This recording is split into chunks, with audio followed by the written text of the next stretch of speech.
maniqueísmo es una secta religiosa que toma su nombre de su fundador, Mani, quien vivió durante los años 215 y 276, quien decía ser el último de los profetas enviados por Dios a la humanidad. Los maniqueos, a semejanza de los gnósticos, eran dualistas, creían que había una eterna lucha entre dos principios opuestos e irreductibles, el bien y el mal, que eran asociados a la luz y a las tinieblas, y por lo tanto consideraban que el espíritu del hombre es de Dios, pero el cuerpo del hombre es del demonio. El maniqueísmo niega la responsabilidad humana por los males cometidos, porque cree que no son producto de la libre voluntad, sino del dominio del mal sobre nuestra vida. En el hombre, el espíritu o luz se encuentra cautivo por causa de la materia corporal. Por lo tanto, creen que es necesario practicar un estricto ascetismo para iniciar el proceso de liberación de la luz atrapada. Es decir, el alma humana pertenece al reino de la luz y está atrapado en un cuerpo material.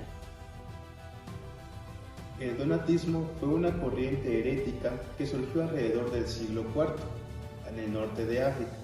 Esta corriente herética surgió por el relajamiento que tuvieron los sacerdotes en su vida espiritual y en su vida moral.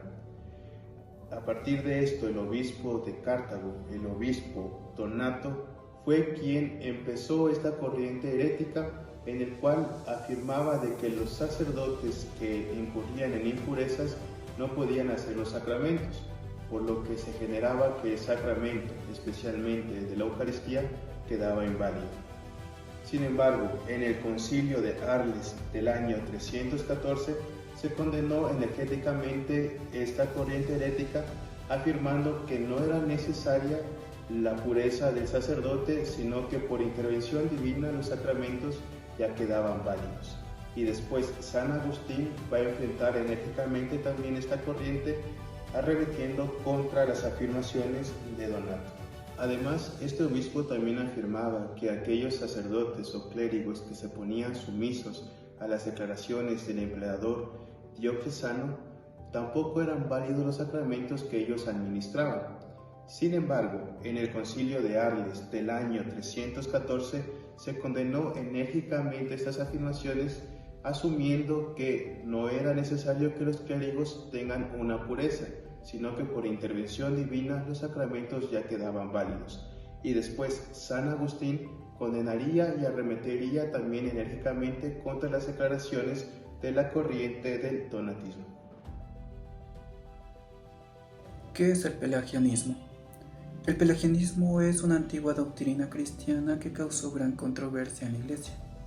La razón: negaba algo fundamental, que necesitamos la gracia de Dios para salvarnos. Origen y fundador. Su nombre viene de Pelagio, un monje británico del siglo IV. Él creía que el ser humano nace sin pecado original, es decir, no hereda ninguna culpa de Adán. Para él, cada persona tiene plena libertad para hacer el bien o el mal por sí misma, sin necesidad de ayuda divina. Principales ideas. El pelagianismo enseña que el pecado de Adán solo afectó a él, no a toda la humanidad. Afirma que podemos alcanzar la perfección moral por esfuerzo propio. Según esta visión, la gracia de Dios no es indispensable, sino una ayuda interna como inspiración. Problemas teológicos. Esta doctrina fue criticada porque al negar la necesidad de la gracia, también minimiza la importancia de muerte y resurrección de Cristo. Para la tradición cristiana, sin la gracia, nadie puede ser salvo o liberarse del pecado. Por eso el pelagianismo fue declarado herejía por la Iglesia. Aún hoy, su debate nos invita a reflexionar. ¿Cuánto depende de nosotros y cuánto de Dios? San Agustín, una figura central en la teología cristiana, dedicó gran parte de su obra a refutar las herejías que amenazaban la ortodoxia de la fe. Sus respuestas a las herejías del maniqueísmo, donatismo y pelagianismo son fundamentales para comprender su pensamiento y su impacto en la historia del cristianismo. Contra el maniqueísmo. San Agustín, quien fue maniqueo durante 9 años, rechazó la dualidad radical entre el bien y el mal que esta doctrina proponía. Argumentó que el mal no es una sustancia o entidad independiente, sino la ausencia o privación del bien.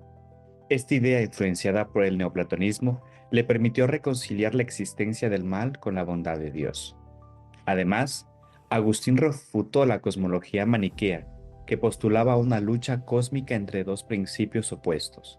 En su lugar, defendió la creación divina como un acto de bondad y orden, donde todo lo que existe tiene su origen en Dios. Contra el donatismo. El donatismo, que surgió en el norte de África, sostenía que la validez de los sacramentos dependía de la santidad del ministro que los administraba. San Agustín respondió que Cristo es el verdadero ministro de los sacramentos y que su eficacia no depende de la pureza moral del sacerdote.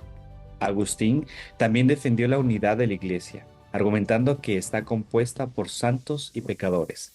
Rechazó la idea donatista de una iglesia puramente compuesta por los elegidos y enfatizó la importancia de la caridad y la reconciliación.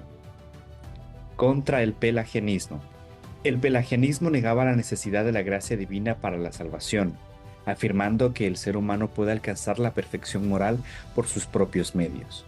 San Agustín, en cambio, enfatizó la naturaleza caída del ser humano y su dependencia total de la gracia de Dios. Agustín defendió la doctrina del pecado original, argumentando que todos los seres humanos heredan la mancha del pecado de Adán. Subrayó que la gracia de Cristo, recibida a través del bautismo, es esencial para la redención y la vida eterna.